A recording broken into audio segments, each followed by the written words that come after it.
Ассалаумағалейкум ардақты ағайын. Қазақ ордасы жаңа сауда жаңалықтар топтамасынан тұратын апталық шолу бағдарламасын жалғастырады. Біз бүгін Назарбаевтың күйеу баласының жаңа қызметі, Смайыловтың интернет туралы сөзі, Әлия Назарбаеваның ұсталған атқосшысы, Дәурен Абаевтың жаңа қызметі және тағы да басқа тақырыптар туралы түгесіп айтпақпыз. Ендеше бастайық.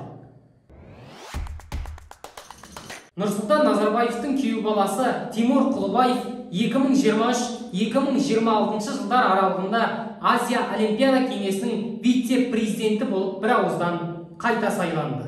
Құлыбаев 2015 жылдан бастап Азия Олимпиада кеңесінің орталық Азия өңіріне төрағалық етеді. Ал 2019 жылы әріптестері оны осы лауазымға қайта сайлады. Сондай-ақ ол ұлттық олимпиада комитеттері қауымдастығының вице-президенті және халықаралық олимпиада комитетіндегі Олимпиада 365 комиссиясының мүшесі.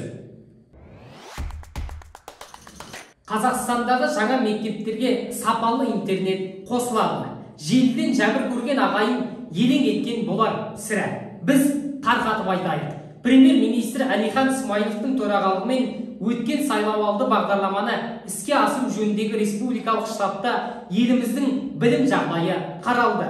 Премьер-министр ұлттық жобаны іске асыру аясында мердігерлік ұйымдар мен жер учаскелерін анықтау жөніндегі жұмысты жеделдету қажеттігін атап өтті. Сондай-ақ үкімет басшысы сапалы интернетсіз жайлы мектептер өз атауына сай болмайтынын мәлімдеді. Үлкен жиында тапсыру кезінде жаңа мектептер сапалы интернет байланысына қосылуы тиіс деген Смайылов жаңа Қазақстанның интернет жайлы жақсы білмеген өзі, себебі 5G түгілі 3G-сіз тіпті байланыссыз отырған елді мекендер жетіп артылады. Бар жақсылықты алдағы 10 жылдыққа арта салатын министрлер кабинеті мен үкімет басшысының сөзіне сенеміз бе ағайын? Пікір алаңына ойларыңызды жаза кетіңіздер. Осы аптада Әлия Назарбаеваның хатшысы оператор роб бойынша іздеуде жүрген күдікті Біріккен Араб Әмірлігінде ұсталды. Сыбайлас жемқорлыққа қарсы қызмет мәліметінше, бұған дейін оператор роб жауапкершілігі шектеулі серіктестігінің бұрынғы құрылтайшысы Шынар Мұхтароваға аса ірі мөлшерде ақша жымқыру бабы бойынша халықаралық іздеу жарияланған еді.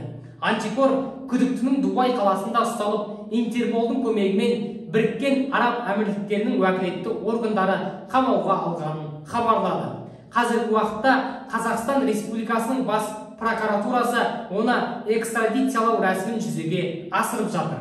Жаңа Қазақстан деген ұранды естігелі Назарбаевтар әулетіне қатысы барлардың ұсталып жатқанын көзіміз көріп ақ жүр. Өз заманында жарты құдайдың күйін кешіп, өзгеше сайран салғандарға да кезек келеді деп үміттенеміз. Мемлекет басшысы Қасым-Жомарт Тоқаев Ресеймен қарым-қатынасты дамыту маңызды екенін тағы бір мәрте қайталады.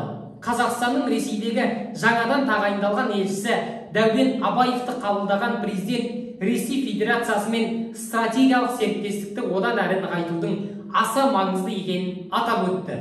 Қасым-Жомарт Тоқаев екіжақты қарым-қатынасты дамыту жөнінде Дәурен Абаевқа бірқатар тапсырма берді.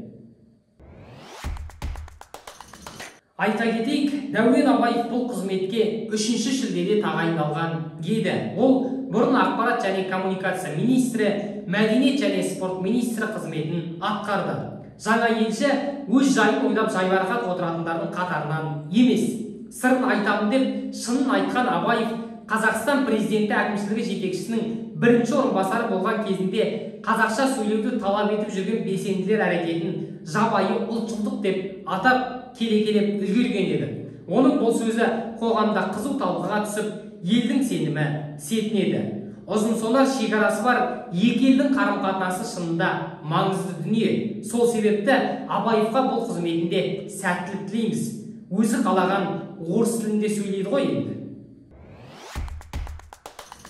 Әл-Фараби атындағы Қазақ ұлттық университетінің ректорының ұлын атып өлтірген сарбаз сотталды. Алматы әскери сотында қаңтардағы тәртіпсіздіктер кезінде бейбіт тұрғындардың көлігіне оқ жаудырған әскери қызметшіге үкім шығарылды. Еске салайық, қаңтар оқиғасы кезінде Әл-Фараби атындағы қазу ректоры Жансейіт Түймебаевтың ұлы Елнар Қансейіт әскерилердің қолынан қаза тапқан еді. Сот Талдықорған десанттық шабуылдау бригадасының 33 жастағы қызметшісі Серікбол Мұратхановты лауазымдық өкілеттігін асыра пайдалану бабы бойынша 6,5 жылға бас бостандығынан айыруға үкім шығарды. Бүгін Өзбекстанда кезектен тыс президенттік сайлау басталды. Сағат 8:00-де сайлау учаскелері ашылып, халықтың дауыс беру үшін қажетті жағдай жасалып жатыр. Республика президенті болу үшін таласып жатқан 4 кандидат барын салғаны сөзсіз. Үміткерлер туралы бірер сөз. Саяси аламанға халықтық демократиялық партиядан Олықбек Инаятов, кәсіпкерлер мен іскер адамдар қозғалысы және либералды демократиялық партиядан Шавкат Мирзиёев, Абдулат социал-демократиялық партиясынан Рабахон Махмудова, экологиялық партиядан Абдушукур Хамзаев бақ сынайды. Кенесары ханның Құран кітабы Қазақстан мұсылмандары діни басқармасына тапсырылды. Түркістандағы ұлттық құрылтайдың 2-ші отырысында мемлекет басшысы Марал Ишан Кенесары ханға сыйға тартқан Құран кітабы Қазақстанға оралған туралы ақ жолдай хабарды жария еткен еді. Мемлекеттік кеңесші Ерлан Карин мүфтиятқа барып, Кенесары ханның Құран кітабын діни басқармаға тапсырды. Ол Құран кітабын отандық және шетелдік жоғары білікті тәжірибелі мамандар толық зерттеп, оның Кенесары ханға тиесілі екенін бір ауыздан анықтағанын атап өтті. Осы аптада сізбен біз демалып жатқан Астана күні туралы айтайық. Биыл Астанамызға 25 жыл толды. Еңселі елордамыздың іргесі берік болсын деп тілейміз әрине.